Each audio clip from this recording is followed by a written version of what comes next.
Tomorrow's off and we're gonna head to the beach. One final beach day of the season, his first. It's a little cloudy, but I am hoping that means that it is very chill. But let's go and spend one last summer day by the ocean.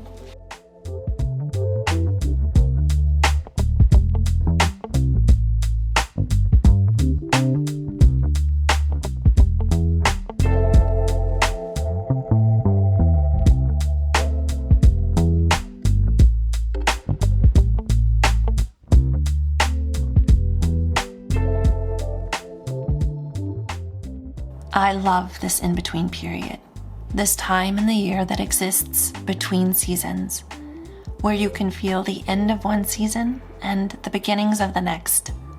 That's something that I love about living in New York City. We get 4 solid seasons, distinct changes that mark the passage of time. This year, this in-between period feels increasingly significant because, in a way, I am in an in-between. A time where the old season, the old life is gone. It has passed for all its good and not so good.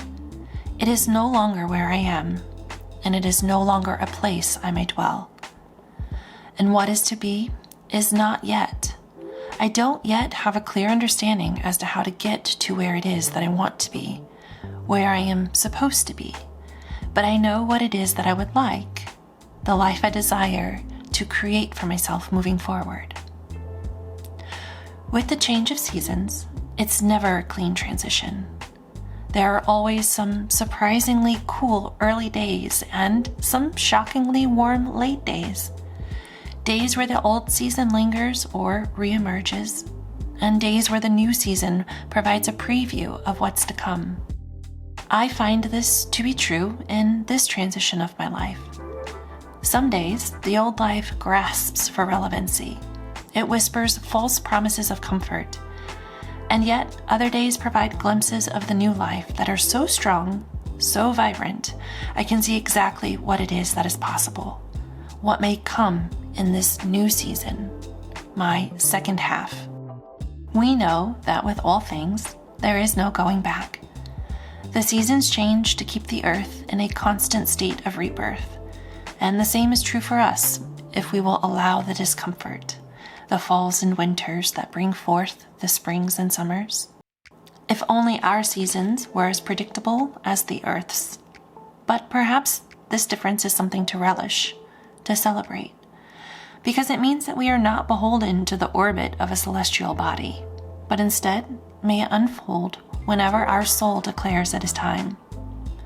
Sometimes, seasons last for long periods of time, years and decades. Other seasons may last for a few months or perhaps just a few days. But one thing is for certain, they will come. I think it's interesting how much grace and understanding we extend to the Earth's seasons. We laugh at the back and forth of the temperatures, the double dutch the seasons tend to play in their in-between. But how often we lament and bemoan the same in our lives. We become impatient, discouraged, afraid of the back and forth as one version of ourself fades away while the other makes itself known. In this in-between period, when summer is saying goodbye and fall is yearning to arrive, I can feel that I am at the end of my in-between period. That old life is finally saying goodbye. You can't return. There is no going back. And now it is up to me to be courageous, to be as persistent as the weather, and to step fully into this new season of life. It is my hope to show myself more compassion, more curiosity during this transition, that I may welcome it as eagerly as I welcome the beginning of the Earth's transitions, and that I may find an appreciation for what has been and an unyielding enthusiasm for what is to unfold. If you find yourself in a period of transition, in an in-between, may you know that it is a necessary temporary, and find ways to delight in the now as you await what is to be.